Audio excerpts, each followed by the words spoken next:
Office hours, affectionately known as Hey Teacher. Actually, it's Hey Teacher.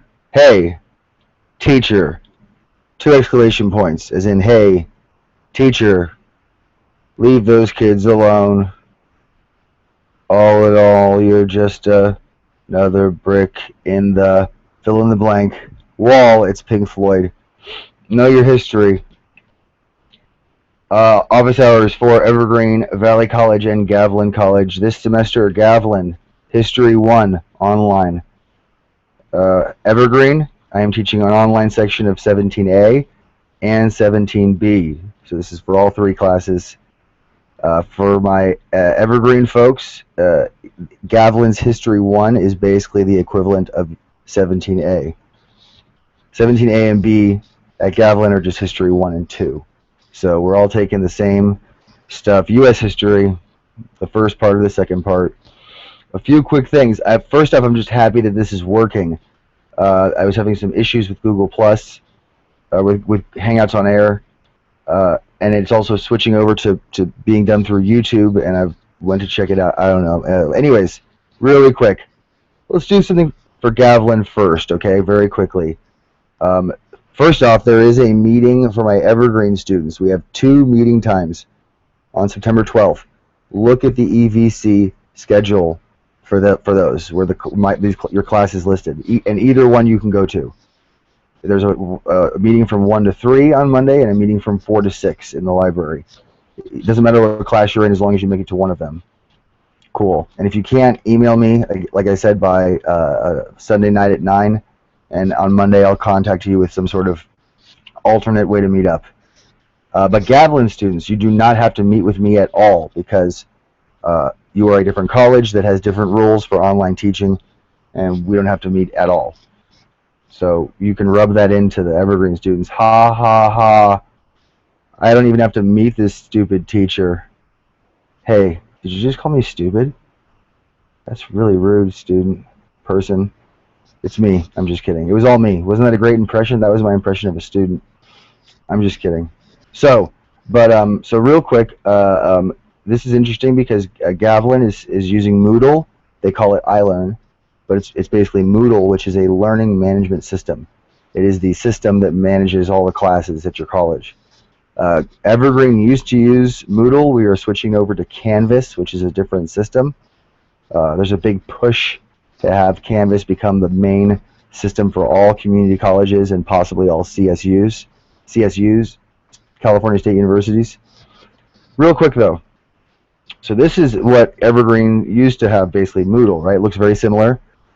It's not much different from Canvas, and it's the same material. You see, if you're my Evergreen students, you can see syllabus, responses and quizzes, blah, blah, blah.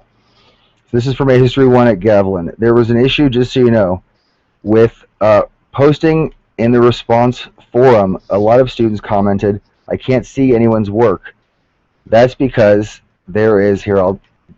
first off, always place your response where it says post here. Click on that and then reply here, right? Otherwise, it makes it much easier to grade, and they're all together, so you can read other students' work, figure out who you'd like to comment on. It creates there's an element of one of the learning outcomes at Evergreen, at Gavilan, at lots of places, is to build a sense of community. Ah, kumbaya. So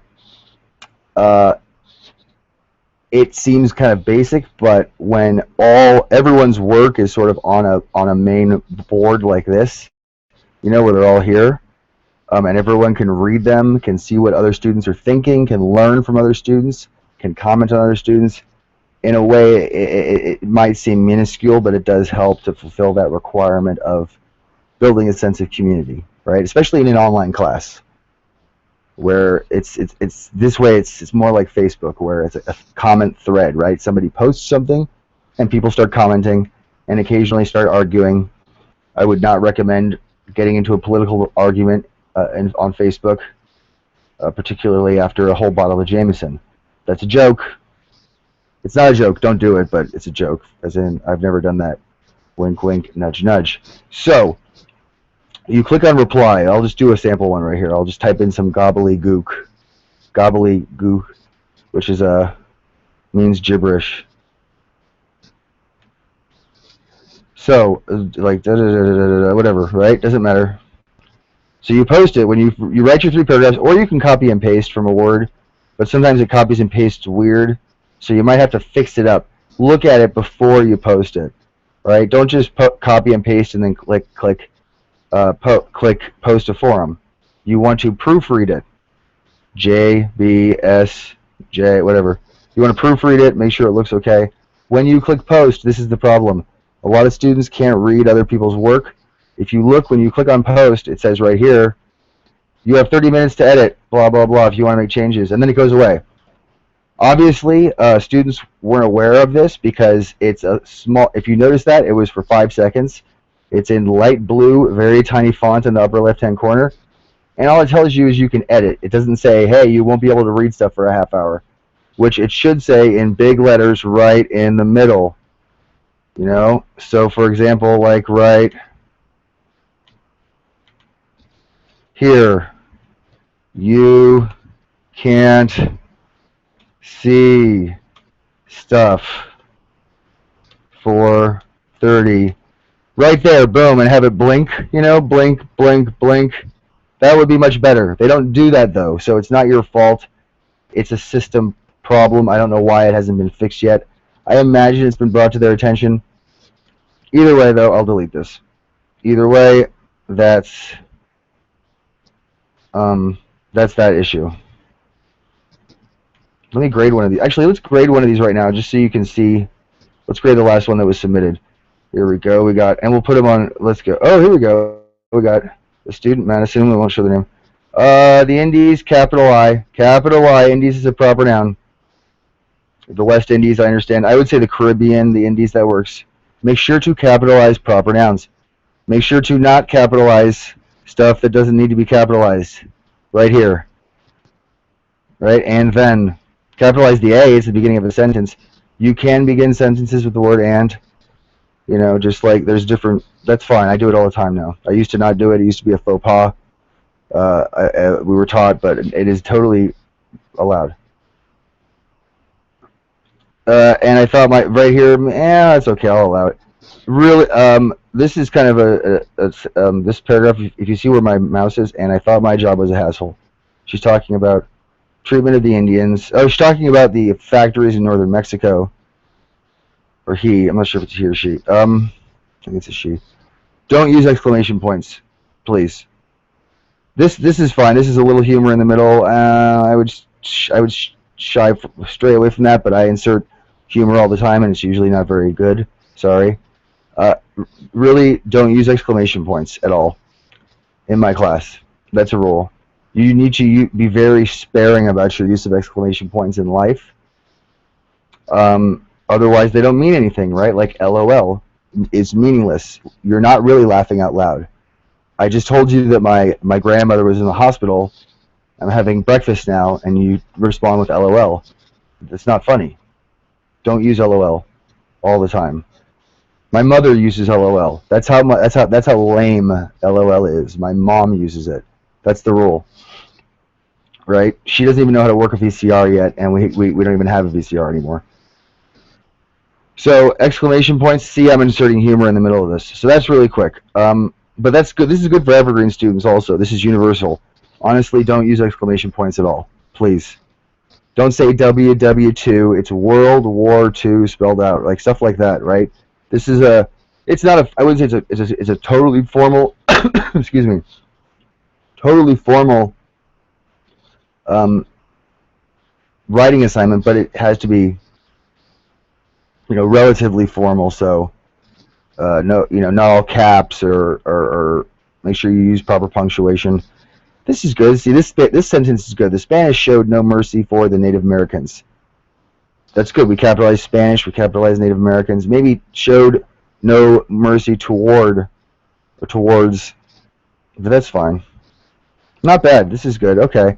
You don't have to put this stuff in Gavilan or Evergreen. You don't have to put write the paragraph number, or there's no title for each one. Just write 3 paragraphs. If you indent, that's cool. If not, I don't really hold it against you, because you can't really indent in these form. You press the tab button, it won't allow it. But if you want to indent, I believe it's 4 or 5 spaces. If you go to the Purdue OWL, the online writing lab, the link I shared at various points in this class, they specify, I believe it's 4 space bars or 5 space bars is the equivalent of tab if you want to indent.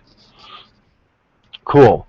What was I going to do for Evergreen? This is, well, how about Gavilan people? You get to see this now. Let's look. This is what Canvas looks like. It's a little more. See how everything. It's a little. It's. I don't know. I wasn't sure about it at first. I like it now. It's got some flow to it, I can set up assignments so that you have to look at the chapter. You have to look at slides before you do anything else. So that's cool. I can set it up so that you have to complete the assignments from one week to go into the next week. I'm not sure about that, but what was I going to do here? I don't remember. Oh yeah, the key concepts. Somebody asked about study guides. It mentions it in the syllabus. The key concepts, and this is for a Gavilan too, are slides. Basically, pretty much any question is going to be on the quiz. Information about the subject of that question is going to be in these slides. Oh, that looks barely legible. I redid these slides recently, and I'm going to have to go back through and do them again, because sometimes they're difficult to read. That's pretty good right there. That looks pretty good, right? And I know there's a lot of words on each slide. That's because this is academics. It's a class. I put quotes in there. I know if you Google search do's and don'ts of PowerPoints, it'll tell you only have a few, like 5 words on each slide. That's because those do's and don'ts are for like a realtor or someone making a business pitch, right? And that's not what we're doing here. This is academic, which is a snobby thing to say, and I don't care. It is snobby. So if you notice, like Road to War, Pancho Villa, Submarine Warfare, Zimmerman Telegram, it has these have a little more information, not everything in the slides. And this is for History 1 or 17A or 17B. Not everything on the slides is going to be on the quiz, but everything in the quiz is on the slides. Does that make sense? So there's going to be more information on the slides than you're going to need to know for the quiz. But everything on the quiz is in the slides, and the slides are more manageable than just reading the chapter without any guidelines, right? You read 35 pages. That's as opposed to, you check out the slides. There's 3 or 4 for each chapter, and there's something related to the quiz in these slides, right? And then you can keep the slides, maybe print them out or take notes, or just have your phone with you with the slides on them as you're looking at each chapter, so you know what to look for. So for example, Roosevelt corollary to the Monroe Doctrine. Go in this chapter 19.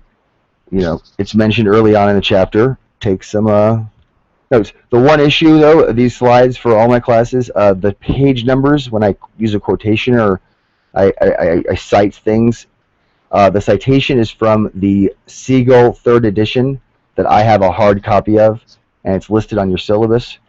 But the PDF file of the book that we use, that it's on the class websites, is a different version. So the page numbers will probably be a little off, but still in the same area, So anyways, that's it. Sure, that's it.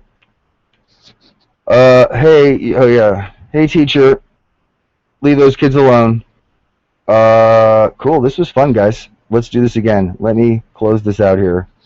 See, if my Evergreen students, see you Monday.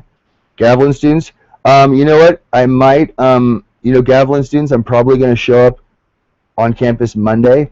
I'll send this office hours out with an email, and I'll let you know, so that if you want to meet in person for anything, if you're around Monday in Gilroy. No, you know what? I'm actually substituting for someone in Hollister on September 14th. So I will be on campus September 14th at Gavilan. Evergreen students, see you Monday, September 12th. All right. Mazel tov.